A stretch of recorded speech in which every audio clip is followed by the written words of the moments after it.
Hi data leaders, my name is Loulou from Ravensteijn and welcome to the CDO Chronicles. We felt there is a need for honest peer-to-peer conversations between data leaders, especially in the ever-evolving landscape of all things data and AI. So my guest, Shruti, and I will talk today about three things. First is the role of the CDO, the misconceptions and the integration with other roles, the early challenges that we're facing and actually how we tackle them.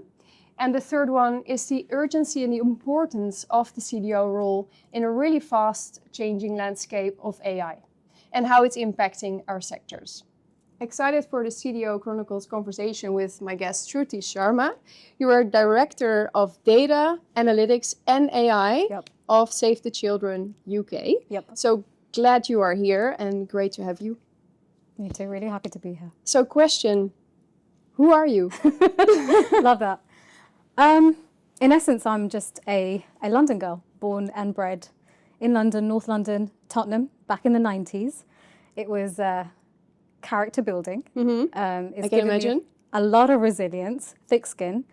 But also, you need that in the tech space, by the way. Absolutely. Yeah. And it also introduced me to a lot of different communities. And I think from then, as a child, I knew that I wanted to give back, but I didn't know how. Yeah.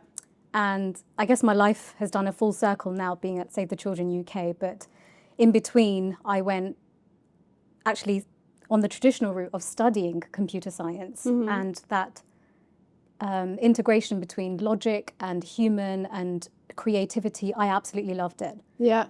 And my first stint in building my career was at IBM. It gave me a sense of what a real organization is.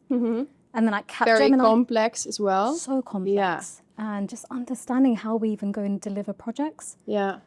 And the world of consulting. And that took me into Capgemini, where I remember building warehouses and data modeling. And I was thinking, why do people actually need these reports? What are they going to do with it? To make more money, basically. Potentially. Yeah. But also what other decisions are being driven in an organization apart from just making money? And I couldn't quite get my head around that back then. And then at Deloitte, it sort of fueled my curiosity. And I think it's through working with aviation, manufacturing, retail, consumer space, that I really understood data's not just about technology or the actual data sets. Yeah, right? Totally, yeah. It's about people. Yeah. It's about process. It's 100%. About all the pillars, technology, governance, etc. And just learning that and helping other sectors become insight-driven organizations is probably what laid the foundations for me. Yeah. No, it's very it really resonates, yeah. Yeah. Yeah. Following that, I guess I dipped into cybersecurity, digital foundations, even product mindsets. So what does building a data product capability really mean at Vodafone? But like I said, I think my life has come full circle because it's really brought together my personal background and my professional experience at Save the Children UK, which I joined 16 months ago. Yeah, because you are basically like using your rational side to do something and give back to society with, the charity that you're working for. Exactly. Yeah. But talking of impact, Loulou, I want to hear your life. What's been your journey? Where do you want me to start? The beginning. So you can probably tell by my Dutch accent that I'm from the Netherlands. Couldn't tell. No? No. Really? Okay, amazing. So I think like our culture is like, very straight to the point. I love that, the direct approach. Yeah, exactly. So I think that helps working in tech because we kind of like... cut through the bullshit, can I say that? Yeah. Okay. I studied political science and governance. Amazing. Yeah. Then I was like, wow, this is not very tangible for me. So I studied environmental science. So we do a little bit of data modeling around environmental pollution and so forth. Then I wanted to be a tech founder, so I created like distributed sensor network to measure indoor air quality in offices. That is very cool. And then I was here in London and I was asked to join as the first employee of a deep learning company. And I said, wow, yeah, like I didn't really know what it was, but talking about it and thinking about it really grasped my attention. Yeah. And I don't follow like a career path in the sense like, oh, this is going to be great for my career. I just follow what excites me. Yeah. And this just excited me. It was like 10-layer convolutional neural networks. Yeah. And I was like, whoa, this sounds crazy. And also it can be applied to so many different sectors. Yeah. And because I have such a weird, diverse background, very interdisciplinary, it's like I was looking for the new markets of AI. So it's like, okay, what can you do with AI at the time was just image analysis, right? Right. So pipeline inspection, sewage inspection. Yeah. No, sorry, it sounds funny, but it's like a really stupid topic. But like satellite imagery, analysis, that kind of stuff. Like I knew a little bit of everything. Yeah. So I could understand like what kind of data exists in these industries and what kind of products can we build on top of that with just the technology that we had. Which are tangible and scalable. Yeah, exactly. Yeah. That can also scale, that you can actually tune into an existing workflow, so you don't have to recreate or like change an entire organization. You can just build a product on the data that you can find. And this is actually what ties into the data story. Yeah. It's like the first question I had to ask myself were like, is there data? Yeah, is there good quality data? Is it available? Can we get it? And is there a way that we can build something that we can integrate in the workflow? Because if you can't, you have to change the entire organization before you can actually sell your AI product, which is not going to work, And then, after a few years working in deep learning AI, I was asked to do a project for the government about data governance. And I was, you know what? I've seen so many organizations and you look at their data, and to be honest with you, we all know it's a mess. It's just a mess. Like it's siloed, it's everywhere.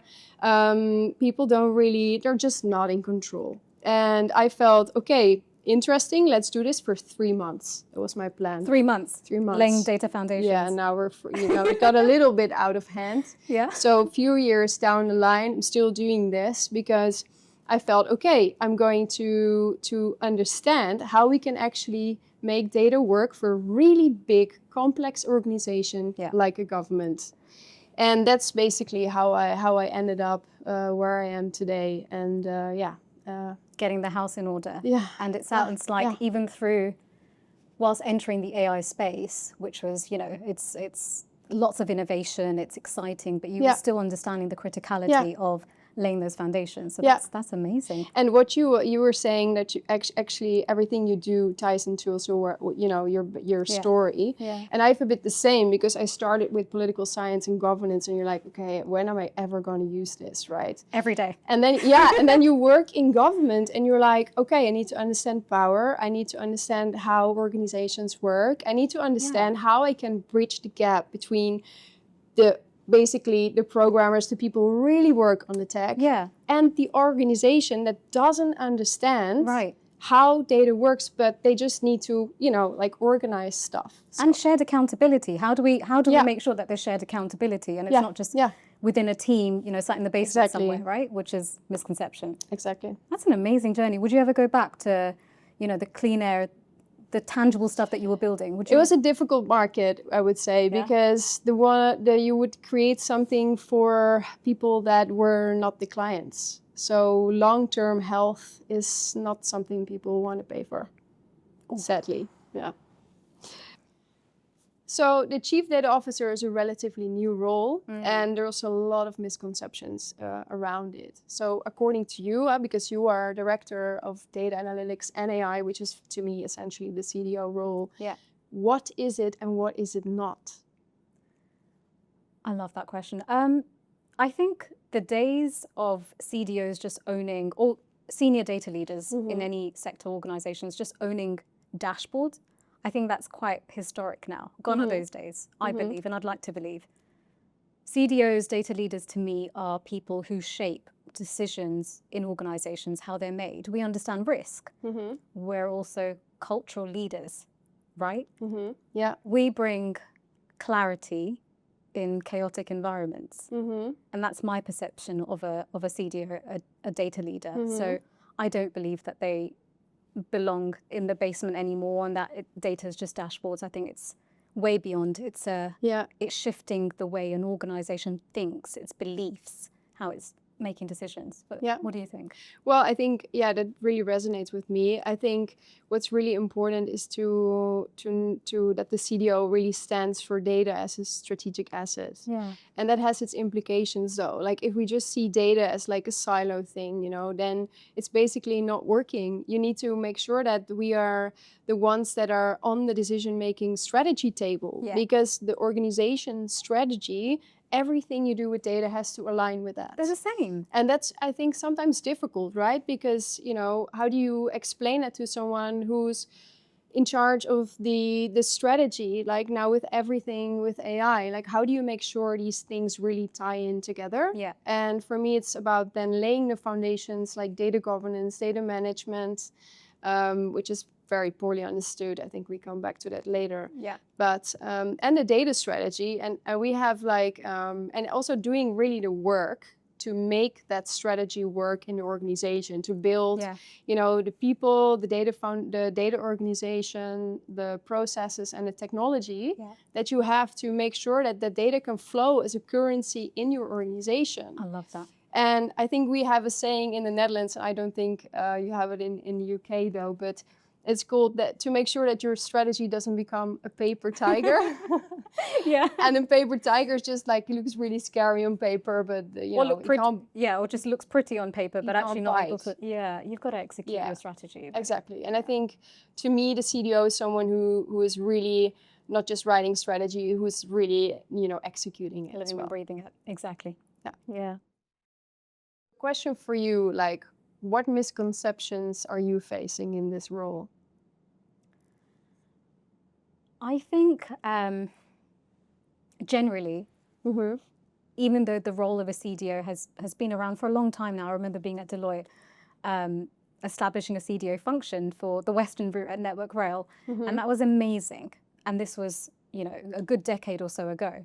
But I still think that CDOs may not be taken seriously because the value is uncomfortable. Yeah. Because as data leaders, we surface the risk, the gaps, the truths of the organization, which sometimes if you're very early on that maturity curve, you might not have the appetite for. So I think the misconception is just the power of a data leader in the organization, along with just data belongs to this particular team in the basement. Is that also because we cannot really quantify the impact necessarily beforehand so much? It's hard to quantify, you know, the value of data. So in some cases, yes, but especially looking at where you work now, and, you know, it's a charity. Same for government. It's hard to say like, okay, it's actually this data creates this much profit. It's more about public value. Public impact. Yeah, and also I think even in companies that are for profit, it's still difficult. How do you quantify something? How do you quantify risk? Yeah. How do you quantify like reputation? Of course, there are all methodologies for it, but I think by the time you actually have quantified it, in that time you could have built your data governance framework, right? So, yeah. I think, yeah, this is a topic I'm quite passionate about because I don't think many people get to talk about it. It's very, I think it's great. Of course, you need to link your data initiatives, your governance to outcomes and business value. Yeah. But actually, what is the value of data? Yeah. And without actually having the foundations in place, you don't have the data to be able to cost up your risk appetite, right? So then you're in this catch-22 of how do I build business cases to fund or build out my data governance capability without justifying the value? And I think that is probably the circle that data leaders get caught up in. And it's for sure a prevalent conversation that's happening across in the domain, but not many people talk about it, sadly. For me, it's really like the chicken and the egg conversation, right? You can only show do something when you show the value, but you can only show the value when you do something. It's like, okay, where do you start? And I mean, we come back to that, like how do we set up our first 100 days of being a CDO? Yeah. But another topic I wanted to talk about is like, how do you feel the CDO is taken serious at the C-suite table? Basically? Yeah. So given that I've just said that the CDO comes with, you know, there are misconceptions, I do believe that to be a successful data leader, a successful CDO, I think the key is just resilience and consistency. And it's over, I believe, a longer period of time, maybe compared to other board members. Yeah. Because, as we touched on, we need to align on the outcomes, right? We need to provide tailored insights. We have to build relationships. As you talk about stakeholder engagement management, right? That is something that we need to do consistently across the organization, across all the levels of hierarchy. That takes time. That's active support, not just verbal. And how do you think others in the C-suite should support that? Because I think CDOs kind of like have to fight sometimes for their position because all the other roles are, in general, I would say, a little bit more established. Yeah. So, and also the conception about what is a CDO really, right? I think people sometimes think, oh, the chief data officer is just about the data, and that's like a silo. That reports. And that's report, and then, but it kind of like really has to tie into all the other systems and roles. So it's cross departments. It's this currency running, you know, across all departments, really. That's it. And I feel that that's sometimes misunderstood. And also the data officer is not only about data, it's about leveraging data for your organization and making sure that you actually can realize your organization's strategy. And I think that is a bit misunderstood. It's like thinking about the old IT departments. It's like, you know what, IT is fixing it. Whereas in reality, it's not like, oh, the data department is like fixing the stuff. No, it's kind of like tied into all the activities an organization does. So all the domain expertise and all the silos, they also work with data. And then the CDO, I believe, is the one who's kind of like has to bring that all together as like one stream of things that's going to benefit the organization. Completely. But I find it sometimes difficult to get that across because it's just completely, as you also said, it's a new way of working. Yeah. You have to convince people. You have to be very, as you said, very resilient and just keep showing that. Yeah. Yeah. And sure. you know, I think you've just highlighted it. It's we're changing a belief system. Yeah. And that's not easy. No. Right? So that doesn't take away from responsibility of other C-suite members, right? Because the point is all leaders work together. Yeah. But the role of a CDO is so integral, as you said, it's enterprise-wide and it runs through absolutely every single role. It's about shared accountability. And if you make it about, as hard as it is that we've just touched on, if it becomes about the risk, if it becomes about the decisions, and it's relatable to the decision makers of the organization, I think that's when the data person can then become a strategic counterpart. Yeah. And I think that's the role that we play. Yeah, I agree with you. And then a difficult one because we all have a chief information officer. And that's, of course, like an established role, right? And the question is like, how does that work? How do these work together? I've spoken to some peers that find it difficult, you know, in terms of mandate when, you know, anyway, I want to hear your story about this, if you have one. This one's an interesting one, isn't it? Yeah. Because there's so many roles popping up. There's the CDO, there's a CTO, of course, traditionally. Then we've got a CIO now. Yeah. Chief Analytics, Chief AI. That's it. Pull it all the Chief AI Officer, Chief Analytics and AI Officer, put all of the words in. And I'd like to believe... It's going to be really busy. The whole alphabet. I'd like to believe that those traditional boundaries are blurring. Yeah. I'd really like to believe that. I like to believe that also. Yeah. Because data is not just about reporting and technology is not just about infrastructure. And they're part of the same insight or intelligence ecosystem. Yeah. Right? So you can have one person or you can have multiple. For me, it's not about the job titles as long as it's the shared intelligence ecosystem that you're working towards. That is then, you know, you can have as many roles or as few, depending on the organization and how you want to build that out. Yeah, as long as they integrate really well. Yeah, that's really what it's about. And I know I've oversimplified it, but I'd like to think that's the direction we're going towards. I hope so, because I feel there's still this, you know, like overlap of mandate. But I really see it this way, like for me, the Chief Information Officer is the one who's providing the tracks. And the CDO is like, you know, making the train. And the CDO, thank you.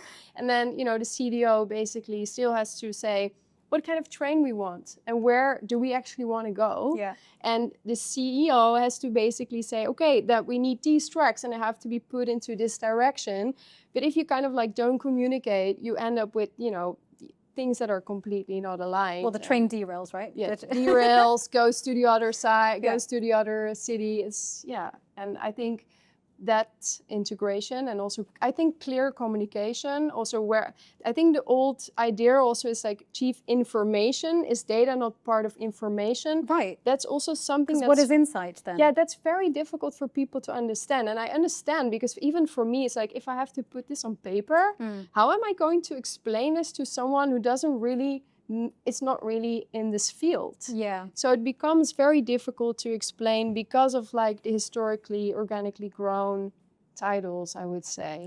Yeah, I mean, it's not a conversation, the CIO role of doesn't exist at SAFE, but the conversation that I've had, and the one thing I've been very clear in all the coffee chats and cakes that I've had with people over the 16 months, because that's the best way to build relationships. That's honestly. so true. Right, and lunches. Yeah, 100%.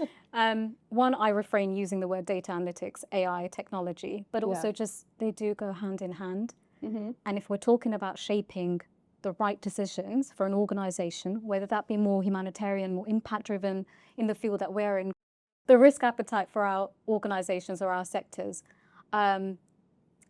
I think is lower because the impact is broader, right? You've got public impact. We're here making decisions effectively about children. So let's go back to the Chief AI Officer one, because you are data analytics and AI. That's amazing.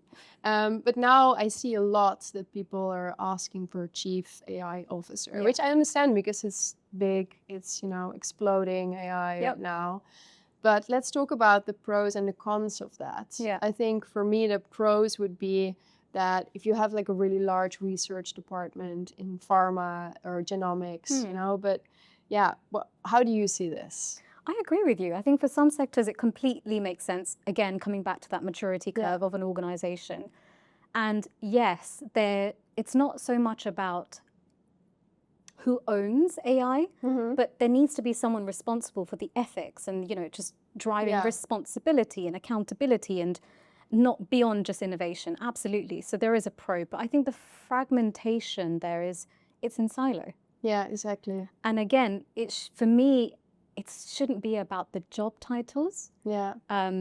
Instead of saying who owns AI, I think it should be around who's really stewarding insight or intelligence that we touched on earlier. And that could mean a combination of different roles, right? Or just one person, again. Right. So that's actually an interesting one when you talk about stewardship. Because I almost think like, is it not a role in a data organization, you know?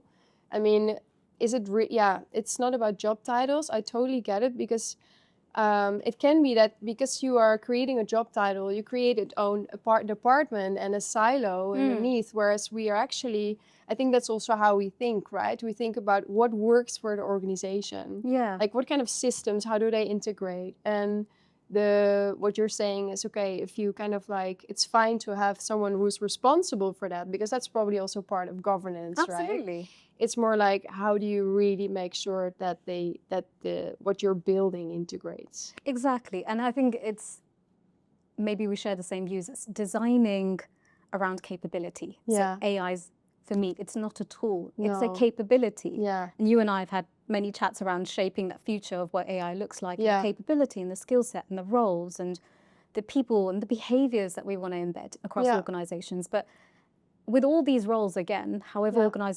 organizations want to do it, as long as you're designing around capability and accountability and a cohesion, then it makes sense. Yeah, no, I totally agree with you. So let's chat about the challenges that we're facing in these roles. And I wanted to get a bit more personal. You stepped into the role. Were you the first or the second generation in your role? Good question. And I love that you're asking the differentiation between a first-gen CDO and a second-gen, because they're completely different, right? You'll relate to this. So yes, absolutely. When I joined Save the Children UK 16 months or so ago, there was a role defined and an amazing opportunity. And when I joined, it was a blank canvas. So whilst there were pockets of really good stuff happening across fundraising and policy and advocacy and, all the other areas, there was no cohesion, standard frameworks, a target operating model, and a defining data analytics and AI strategy. And that is what I've spent my time building, along with a strategic cohort, right? Because we talked about active sponsorship. So it goes back to just laying the foundations and getting a house in order has been my focus for the last 16 months, but just getting the basics. That 100-day plan that we talk about, that just very much involved going in, doing my own current state assessment of the organization, being able to understand across people, process, technology, data, governance, where are we? Do my own little rag status and then be able to build up a strategy which contained actionable things. So we talked about paper tigers, right?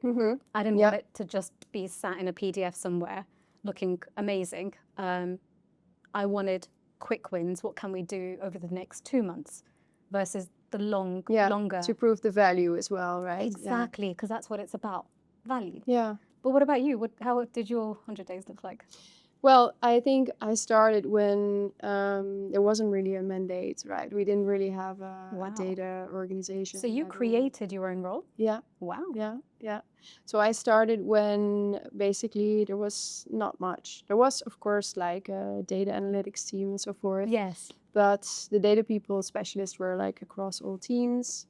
So I just started with interviewing a lot of people, understanding what their pains are. Current state assessment. Yeah, exactly. But also where they thought the problem was. Because it really, if you're interviewing different people in the organization, in different like management, but also just people working with data, it's like they all have another idea of what the problem really is. Exactly. So I wanted to get a really good idea, an analysis, and then I started building the network, this data steward network. Yeah.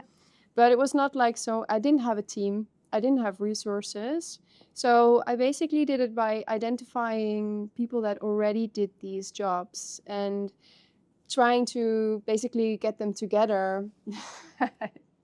Well, it took a lot of time. I know, I resonate. Even like discussing about the names, like what is a data steward? Yes. How do I make sure we have one person in the team who is coordinating the tasks of like the data owners? Yeah. What is a data owner? Who is the data owner? Exactly. And I started with that, putting people together in like a data steward council. And I don't know if you're familiar with this, but it's like a strategy is called non-invasive data governance. Okay. And it's that without saying like, oh, you know what, I have mandate, I'm going to just enforce this top down. You're just going to build. And me and a colleague, we were always joking because you know how the mycelium networks grow, like the fungi. Yeah. They grow, and at some point you can't really, get rid of them anymore. And I think that's basically what we did. And then when you have the people together, we have like the mass to say, okay, so what are the things that we can solve together? What kind of policies can we create? Yes. And that's how I started building the data organization. And so then I created the data governance program. Then I was the head of data governance management. And then we fused with the data-driven program.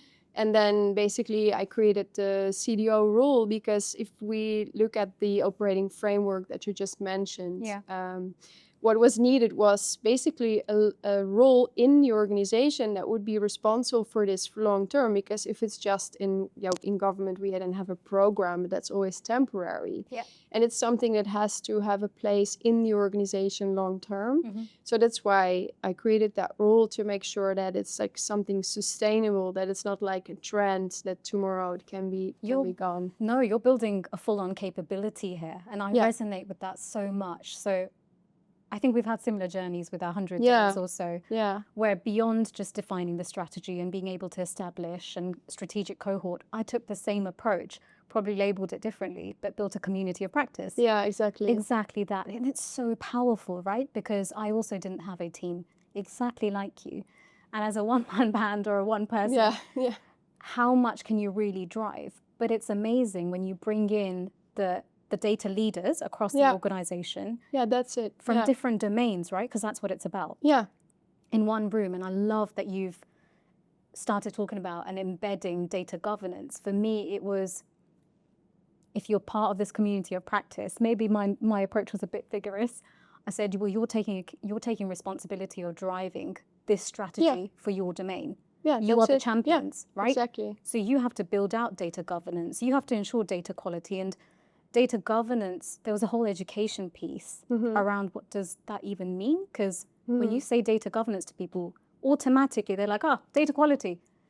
There's 5 layers to it, right? No, for sure. And also data quality is like a dimension almost, you know. It's incredible. Yeah. Wow. So we've had similar journeys, even though you created your role, which is amazing. Yeah. And I walked into one, yet we both had blank canvases and we've built very much. Yeah, and I think that's sometimes a question I ask when people are in, like, who are new to this role. It's like, oh, but I don't have enough budget and I don't have enough mandate. I'm like, you can actually do a lot. Yeah. And this ties into a point you were making earlier, which is like the resilience part of it. Like, I, of course, work in government. Like, government is very difficult to really change things. Yeah. And it just takes a lot of convincing, but also finding the energy in the organization. And that's what you also mentioned, right? It's like you look at what are like the quick wins, but also what is where is already energy? And is, for example, is there something that we want to achieve where actually data plays a vital role, but people don't really make that connection? And I think that's also something that data leaders can do. Is really make the connection and the translation for an organization. And then, especially for people who are not familiar with the data domain, if I can call it like that. Yeah. It's something what makes things, it can move, therefore. Yeah. Because if it's seen as just a data project, it's very hard to get it off the ground. No, it's an ongoing piece, isn't it? Because we've touched on so many things already. We've touched on building out a data governance capability in itself, which is huge, right? Because it's policies and standards. It's also ensuring actual quality of your data. Yeah. It's ensuring that compliance, of course, privacy and security, compliance, that your data initiatives link to your strategic outcomes, but also that is part of an ongoing data literacy piece that you talked about. Yeah. Yeah, which comes across all the pillars that we touched on earlier. Yeah. So we talked a lot about challenges, first 100 days. Yeah. And if you have to give some advice to other CDOs and data leaders, what would you advise them to make it work? I'm going to share personal ones because it's definitely been part of my growth journey, which is get better at your storytelling. Yeah. And I still remind myself to do that, right? Because yes, it's about insights and it's about outcomes, but actually every conversation is tailored to the person that you're speaking to. Get better at your storytelling. And whilst you're storytelling, make sure that you have lots of coffees and cakes and lunches with people. And I like getting to know people. Like I said, in my organization, I don't like using the word data analytics AI. It's about what we're driving together. So it's a joint partnership. But let's do it over lunch and coffee and cake. Yeah, I think it's a good one. You know, it's really that stakeholder management. Making sure that people are aligned. And what do you think? What kind of qualities does a CDO need to have that are often maybe overlooked? Yeah, I think this is an answer to both questions. I'd say and it comes with a lot of self-assurance because this role does carry a lot of influence and weight, is be okay to say no. You don't have to say yes all the time. It's okay to be that person, that annoying person. I'm laughing because I often feel like the annoying person as well. Yeah, I feel like you'd resonate, is that when needed, it's okay to just say no. If your organization's not ready to be an AI-driven organization and, you know, we're running after FOMO, in some of the organizations and sectors, it's okay for someone to just say, let's pause. We will get there, but not right now. And build the fundament first. So it's okay to say no, right? And I think this really is a really nice bridge, actually, to the next question that I have, which is about the super sexy topic of data governance. I love it. Yeah, right? It's great. And, because it's such a tough cookie, because it has like, I don't know, people don't really know what it is. It sounds really boring. And I think for a lot of people, it really is boring, to be fair. Yeah, exactly. I always say, like, because I first started in AI and then moved into data governance. Yes. I understand it's like the input for AI, right? But for a lot of people, I just want to focus on like the shiny things, like the You AI went from projects. the shiny, sexy stuff to like you the wonder, plumbing. Yeah, you wonder if that was a smart strategy. Actually. I think it was. I think it was. Sure. I'm not sure. But yeah, I mean, we do need it. Like 95% of the AI projects fail. Like, if you can only imagine like how much resources, how much money that costs, and capacity, brain power. Exactly. Yeah. And then, I'm very curious was data governance management already on the agenda of the board in your organization, or did you really need to push for that? I feel like this is a rhetorical question. Yeah, it is a bit of a rhetorical question. I kind of know the answer, of course. But that's okay, because again, that is the role of a first-gen CDO, a first-gen data leader, right? You're walking into a blank canvas and you've got to roll up your sleeves. You've got to do the plumbing, and plumbing, one of the biggest pillars of that is building out your data governance. Mm-hmm. But how you then sell that and how you build the story around it, I think is the hardest bit. It's the challenges that come with it. It's not easy to just be like, hey, can I get X million pounds to build out a data governance capability? It's the so what? Like, how does it, going back to your point, how will it enable to make better decisions and drive those strategic objectives where the momentum is in the organization, right?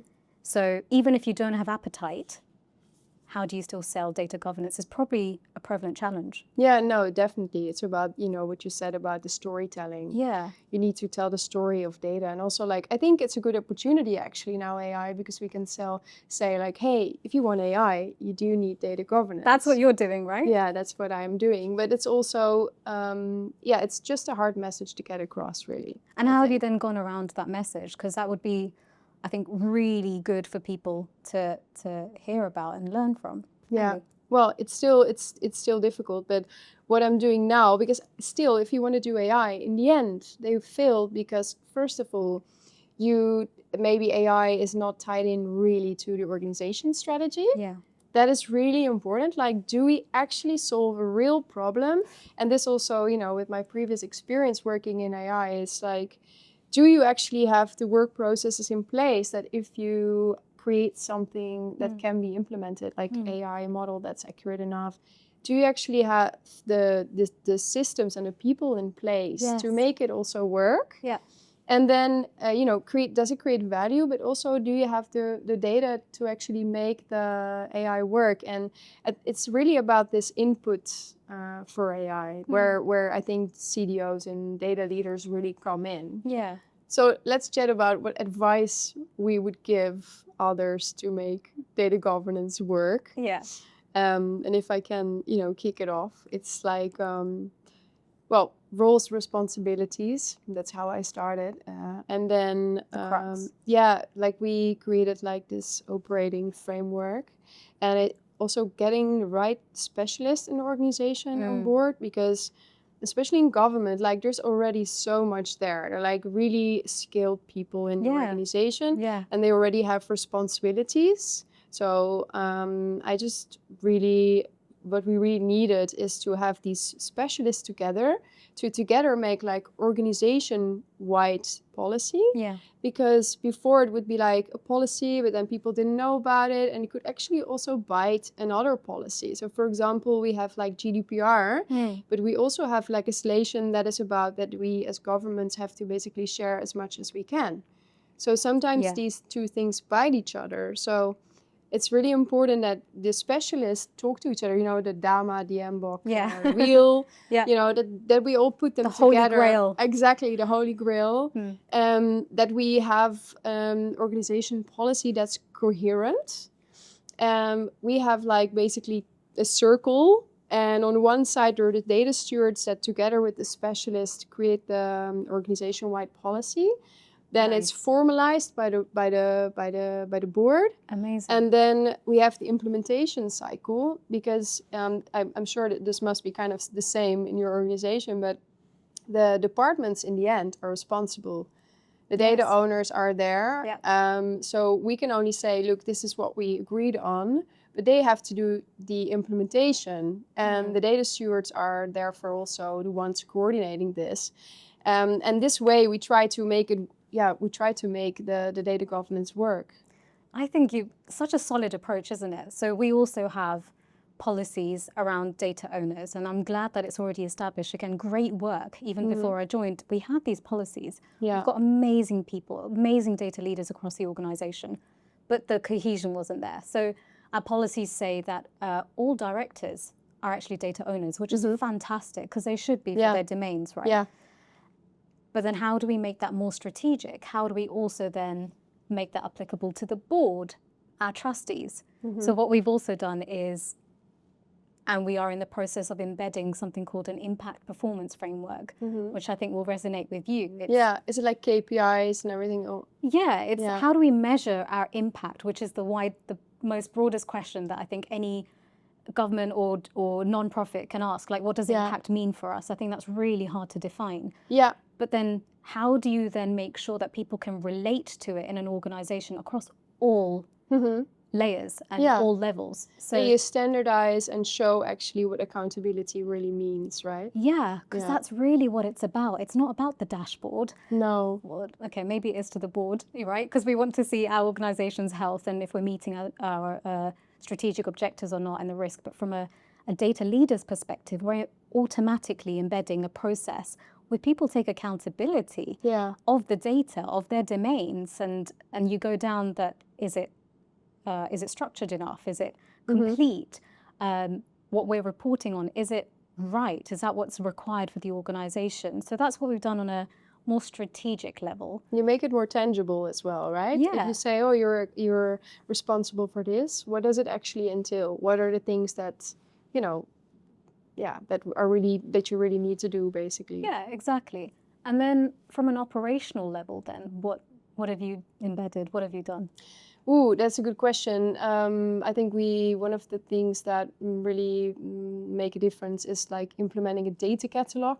Love that. Because you want to manage your data. Yes. But we first need to know what data do we actually have to manage. Yep. And especially when you're such a big organization, and think of government, like we have a water department, nature, we have like so many different topics. Yes. It's like insane. You kind of like want to know, okay, what are we using? What is really vital for our organization? What's and also, out there? Yeah, and also who's the owner of that data? And like, if you don't know, then how can you hold people accountable for data that people are like, oh, that's not mine, or it belongs to someone else? That's hardcore stuff that you've done, right? Because even just building a data lineage or a data catalog or a data dictionary, I really think people underestimate the value that it brings. Yeah, again, for it's sure. First gen CDO data leader kind of plumbing work, right? Without understanding your as-is, without understanding your data landscape of what you have, you can't make decisions of what the 2B is going to look like. What's your future operating model? What kind of insights are we going to be able to drive? Because you don't know what you've got. No, and especially I think in the early stages of rolling out a catalog, it's like, why do you need to do it? But I think the real benefit comes only later, when it's, when people fill it in, when you have all the metadata, when you have a nice metadata standard, all the dream. Yeah, the dream. Yeah, we have that now, but then we have to standardize even more, what other standards do we have? How can we make sure we have like a minimum set of metadata that people across like all data sets, all information we have that you need to have. And I think, that's really, it's not an easy thing to sell. So I'd love to learn, and I'm sure people would want to learn as well, have you explored and what kind of initiatives have you driven then from an access controls and a security point of view? Because that's essential.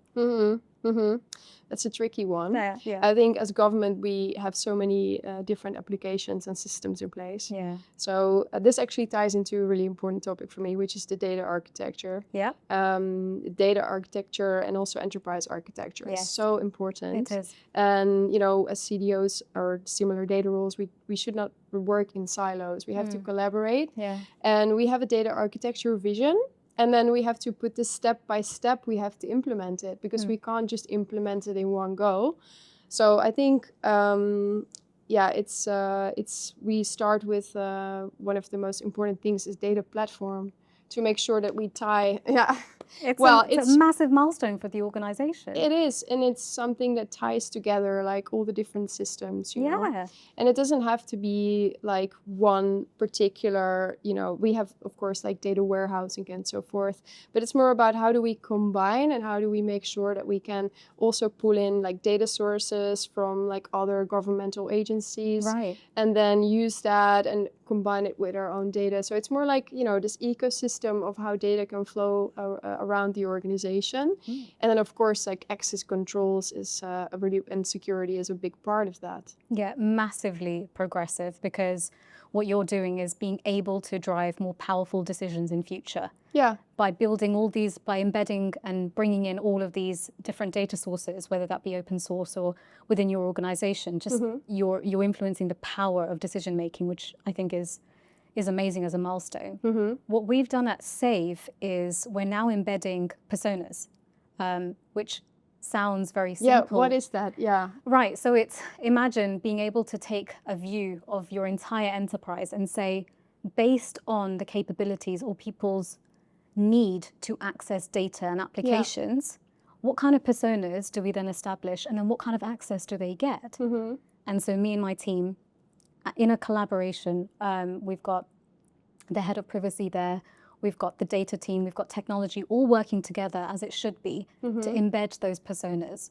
Keep it simple, 4 or 5 personas based on, again, the need that's super for smart. information, including board and heads of all the way through. And then we're also, based off those personas, then embedding role-based access. So people only get access to the data that they require. So you start putting guardrails. I see GDPR loves this. I mean, you're not in EU anymore, right? It's still... Thanks for putting that into, it's a touchy subject, isn't it? It is. Yeah. But we're basically embedding RBAC. And through that, we then want to automate our data lineage, build out a data dictionary. And I think that's really exciting stuff. It's critical. It's critical. And then, you know, the semantics, you know, maybe making a little bridge to the next topic. Semantics and AI, like, you know, I think a data dictionary feels so like old school. You have to kind of like writing, like basically, boring.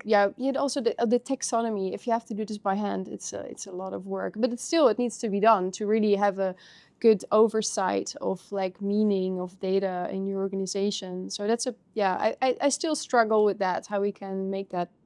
Happen. I resonate with that. Yeah, how it's hard to encourage teams to say, look, no one's ever done this before in the organization. It's powerful, but yes, it's manual until we automate it. It is manual effort, and it does require understanding what data do we have, what reports are currently being driven that are driving the most critical decisions, what metrics lie underneath that, and then the RACI. It's a lot of manual effort, isn't it? How do you sell it to your teams? Yeah. Good question.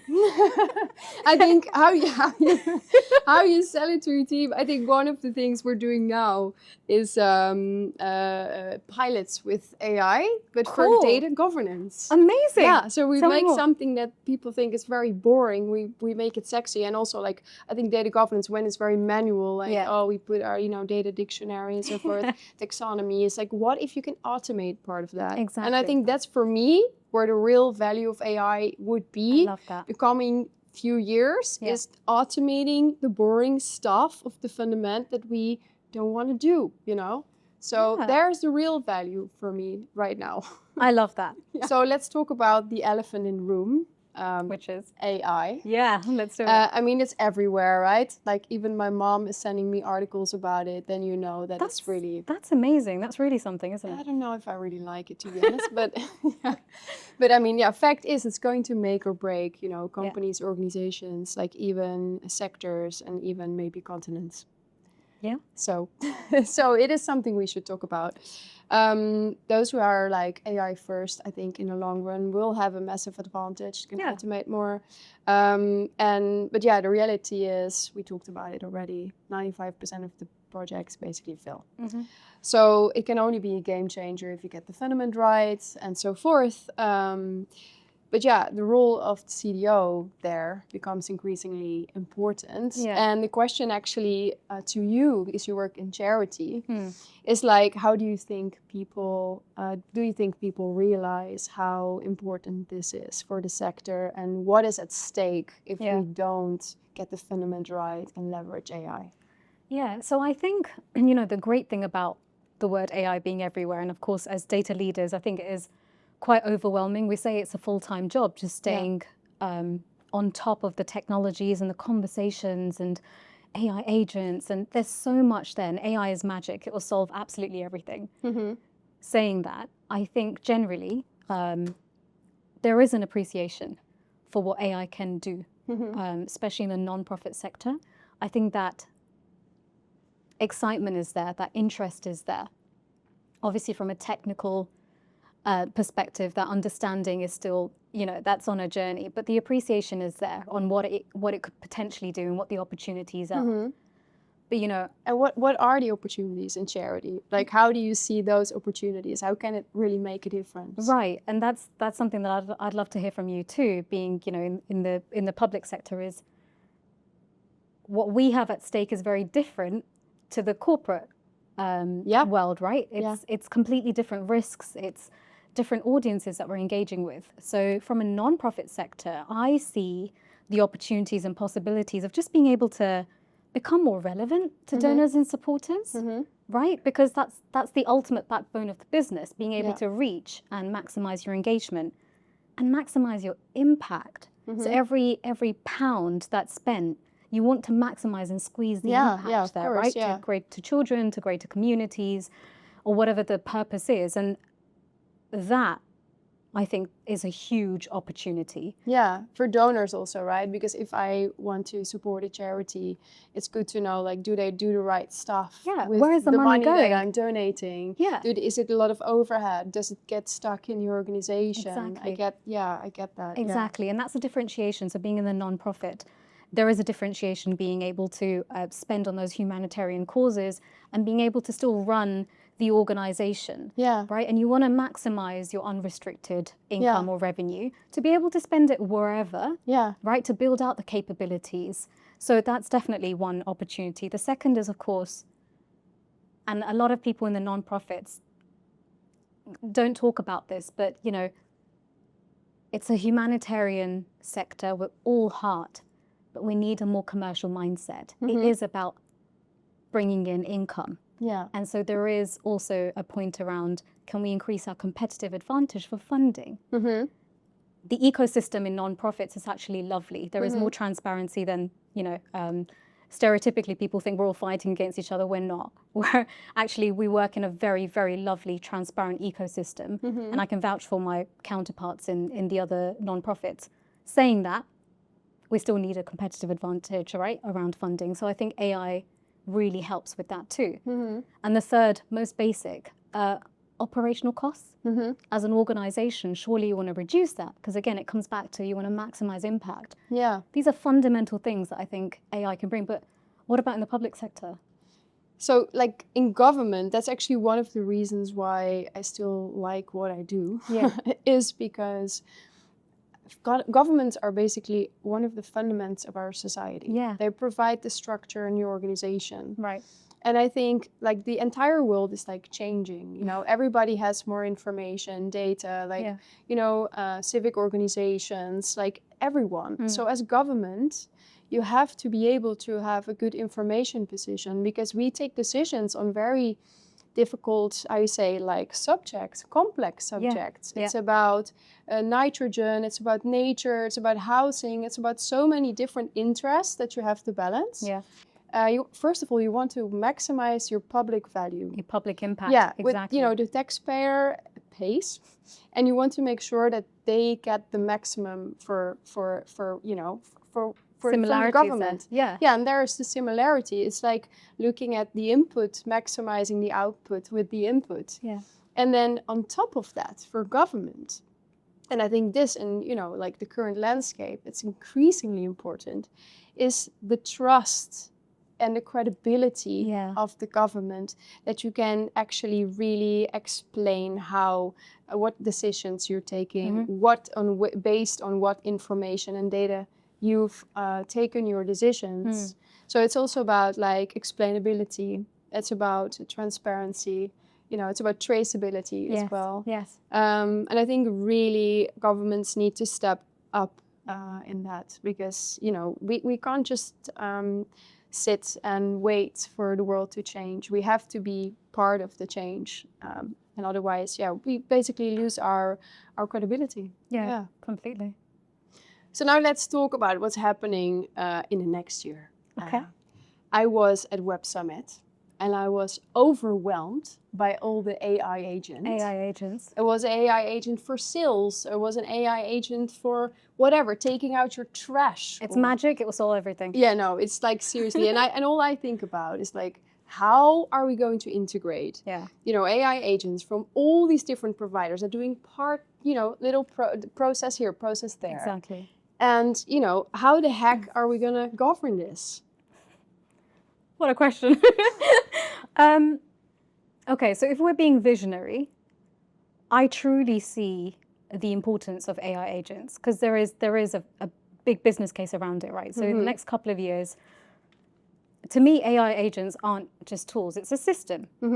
And what it will really help with is the most high-trusted, low-risk processes. Yeah. Right? That's really what it's best for. So in the next couple of years, I'm hopeful that across sectors, even the ones that, are on the early sort of maturity curve at the beginning of it, to be able to address the high-trusted processes, I think agents will really be important there. Yeah, I agree with you.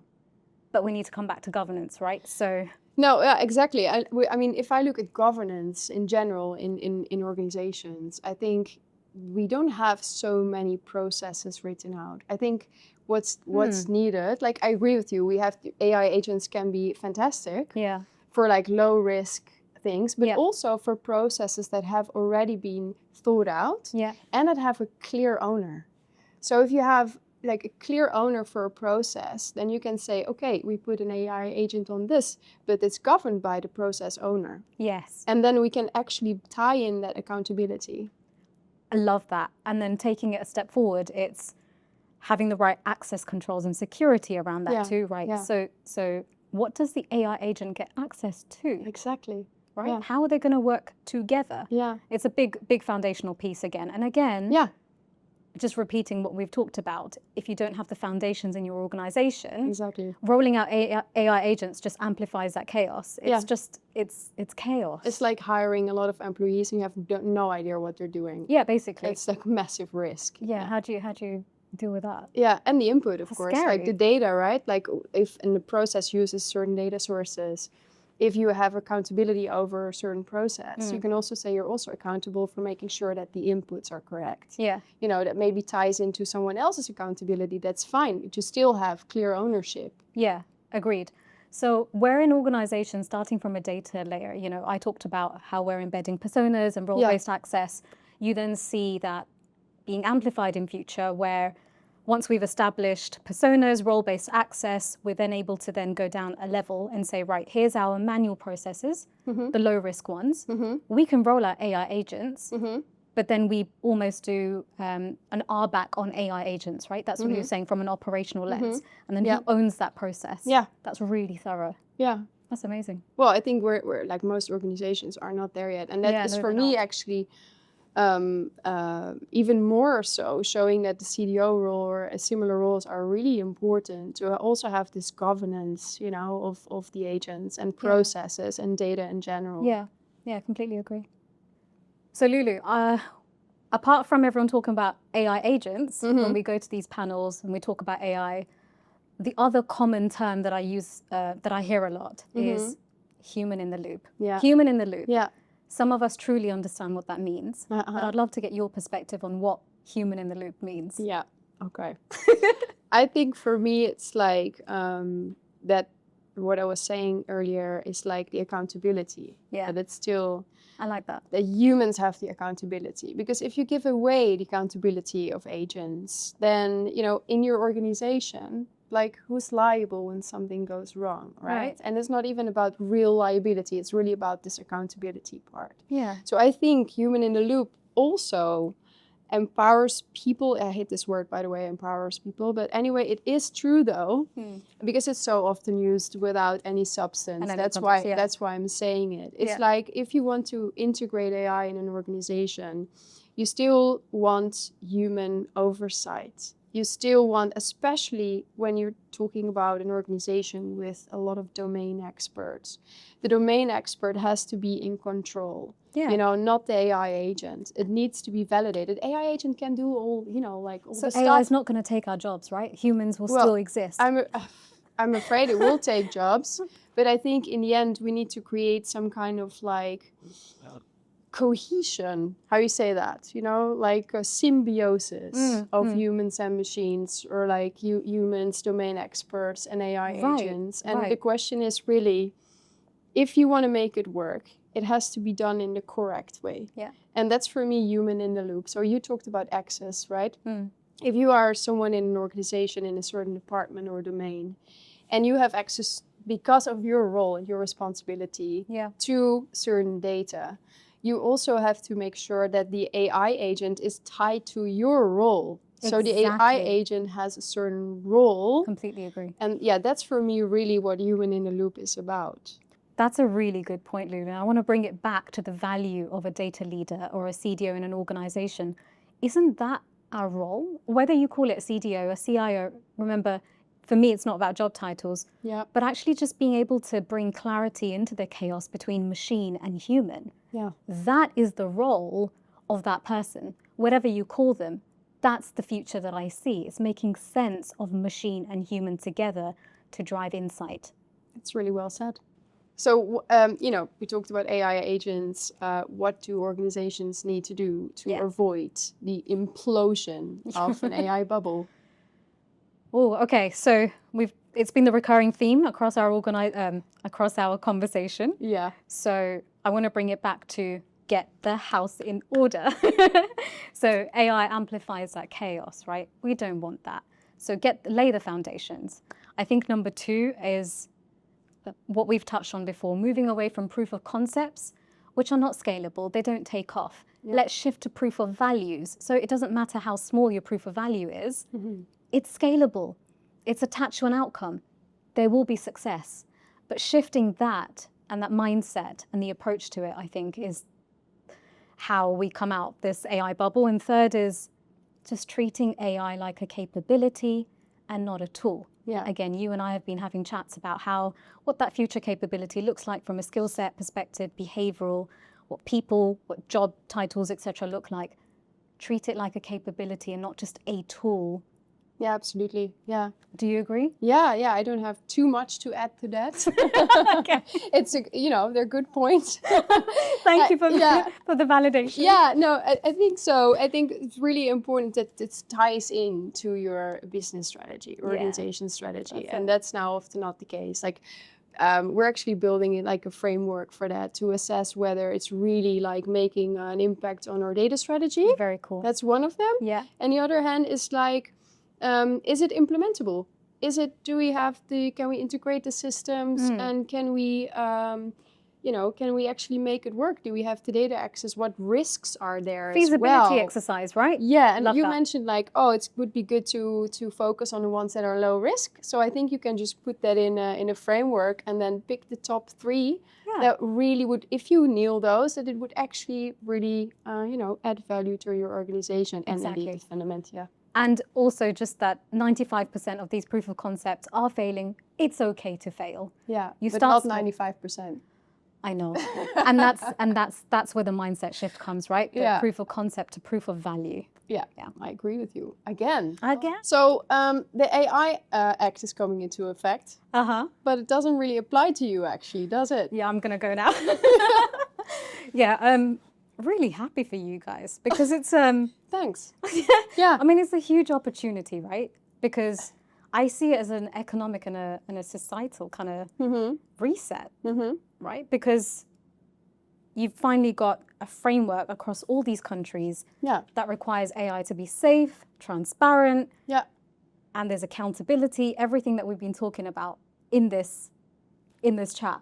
So how do you think the UK, how are you guys going to do this? How are you going to manage the AI risk then? I feel the aggression. No, it's not aggression. It's just a general question. Yeah. No, it's I think UK's taken more of a sector-led approach, right? Rather than a centralized law. Isn't that also like a race to the bottom in the end? Oh,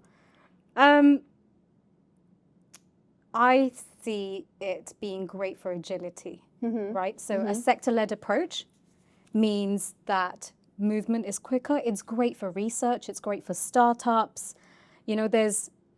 Every sector can come up with their own sort of approach towards this and move ahead. Whereas in the EU, there's more compliance. And so the speed, I think, is slower here. But I personally believe that there should be a centralized framework, right? So is it more like an ethical framework that's like, voluntary to implement? How do you see that? How is that going to work though?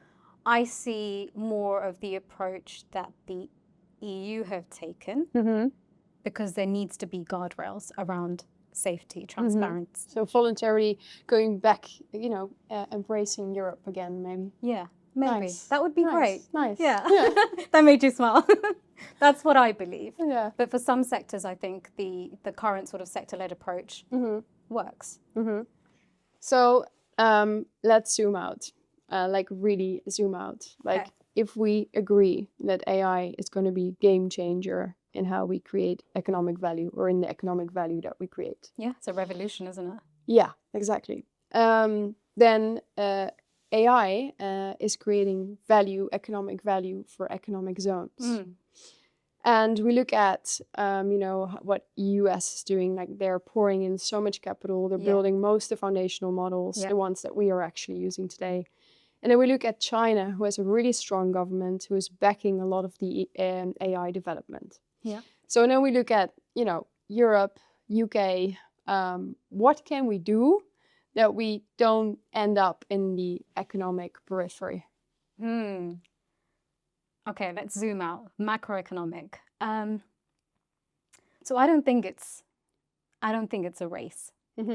Because as you've rightly said, US, China, and probably other economies too, they have an advantage. I think we all know this when it comes to compute, when it comes to investment that you've highlighted and data volumes too. We're getting there. But I think where UK can really lead is, I'm bringing it back to governance, is building that trusted, that grounded, safe AI and setting the norms of how AI is deployed successfully and responsibly. And so if China or US are creating these models, then UK can come and be the leader in that trusted innovation. And I really see a massive opportunity there. So not being biased because I'm in the impact space and the humanitarian space, but I think UK has a real potential and it's a great space for high-risk domains like health. So the NHS, there's a lot we can do there. Safety, online harms like Ofcom, right?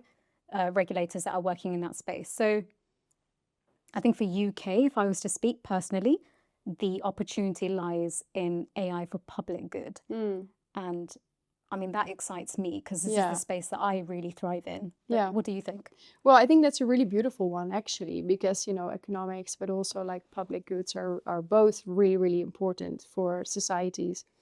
I think for the, so I agree with you. I think we have more like, we can lead in sustainable AI value growth, like something that's not just working today for quick wins, but something that's like long term. Like we are more, we manage the risks better. We make sure that things really work for the societies, because it can really quickly go out of hand with AI as well. So we kind of like want to make sure that we have the healthy, how you say, boundaries. Yeah, I think I agree with that. And then I think in addition to that, I would say if we look at the fact that 95% of the AI projects are failing in organizations. Yeah, because we're now over fixating on like those foundational models. But if you look at, okay, the actual value for organizations is also like how well do we adapt? How well do we integrate AI? How well do we, you know, build the foundations with data so we actually have better quality outputs? Right. And I think... And outcomes. And outcomes, yeah, for sure. That can be public good, can also be economic. So I think there maybe we can lead. And, you know, coming back to what do we have to do then as organizations? In the end, we're forming an economic zone. So each organization, I think, has a role to play here. Completely. So, I mean, we can come back to the CDO role now. Yeah. So what do you think it's a little bit of pressure, I think, on the CDO then to be able to, integrate these technologies and data to make it work, to create real value with it? Yeah, I think in my mind, what I'm hearing is... No pressure, exactly. A rhetorical question. Seeing as like what we're positioning CDOs and data leaders as is like the new age influencers, yeah? I just took it there. But just the impact that comes with that role, and you're absolutely right. So we are in our sort of, with tunnel vision, trying to transform organizations, but collectively we're impacting society. Exactly. There's economical impact and how the countries run, and coming back, it's an evolution. So I think the CDO role carries a lot of power and influence towards that. Yeah, it kind of like ties in all these things. Yeah. Okay, no pressure on the CDO. Yep. Shruti, thank you so much. Thank you. It was really fun. Yeah, it was. It was really fun, and I think it's super helpful to have these peer-to-peer conversations. Yeah, we need to do this more. I enjoyed it. Awesome. Yes. So thank you for watching the CDO Chronicles. My name is Loulou, and please don't forget to follow us on LinkedIn.